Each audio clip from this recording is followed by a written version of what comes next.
Assalamualaikum warahmatullahi wabarakatuh. Innal hamdalillah nahmaduhu wa nasta'inuhu wa nastaghfiruh wa na'udzu billahi min syururi anfusina wa min sayyiati a'malina.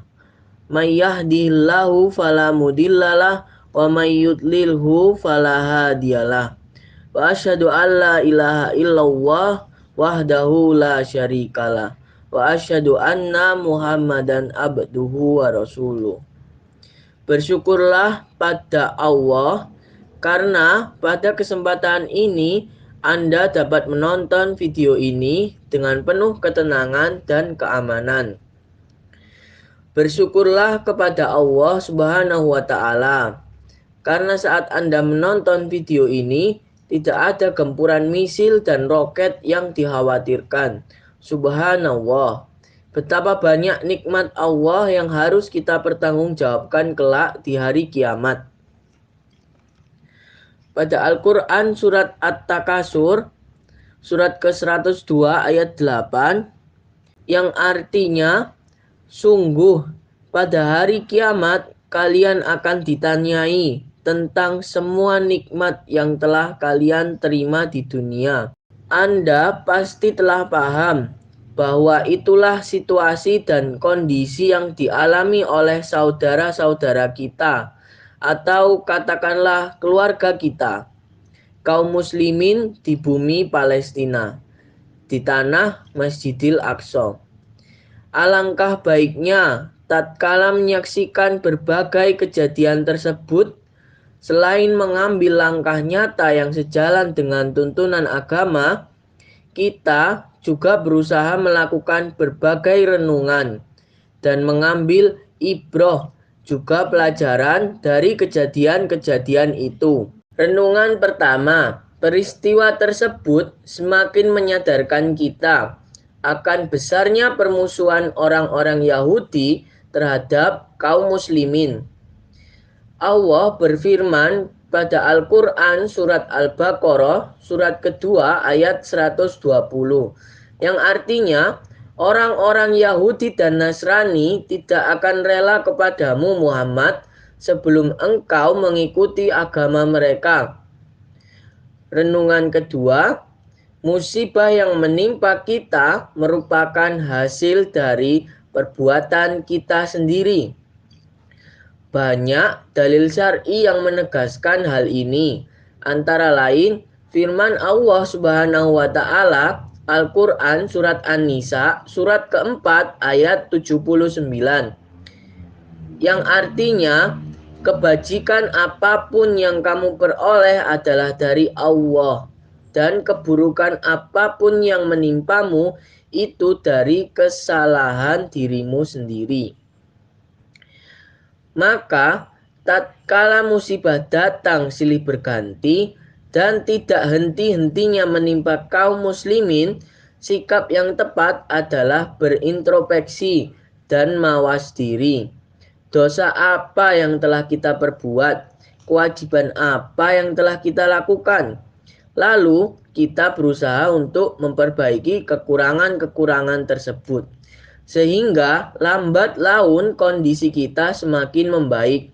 Jadi hari esok kita lebih cerah dari hari ini.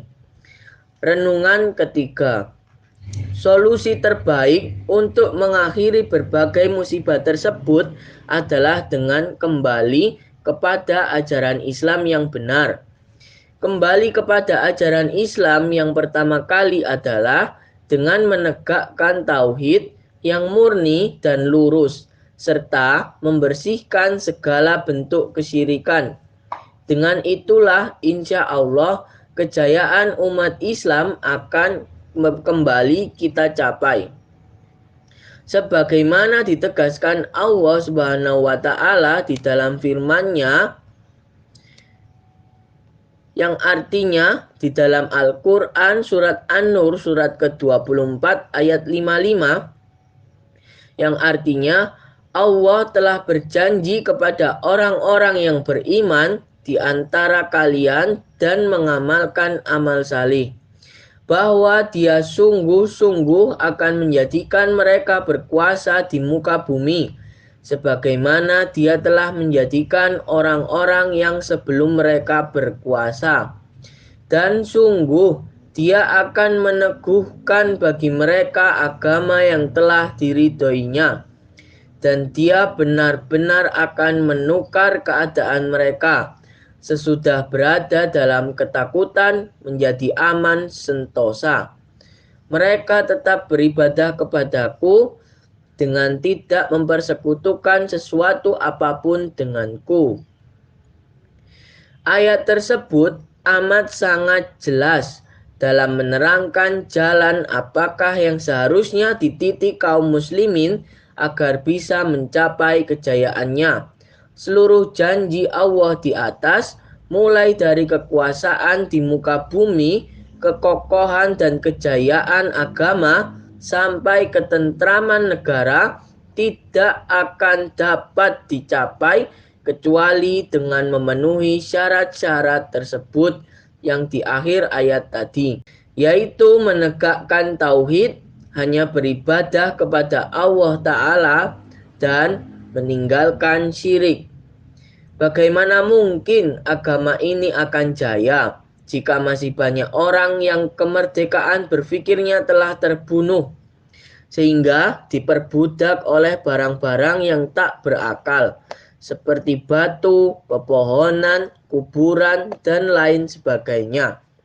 Bagaimana mungkin ketentraman negeri akan diraih jika masih banyak insan yang seluruh keberuntungan hidup dan kesialannya tergantung pada benda-benda mati seperti jimat?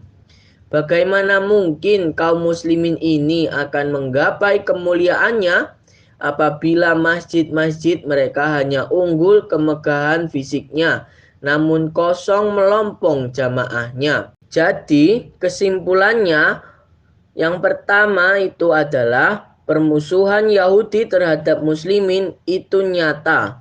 Yang kedua, musibah yang menimpa kita adalah hasil dari perbuatan kita sendiri. Yang ketiga, solusi untuk mengakhiri musibah adalah kembali ke jalan Allah. Sekian, kurang lebihnya mohon maaf. Wassalamualaikum warahmatullahi wabarakatuh.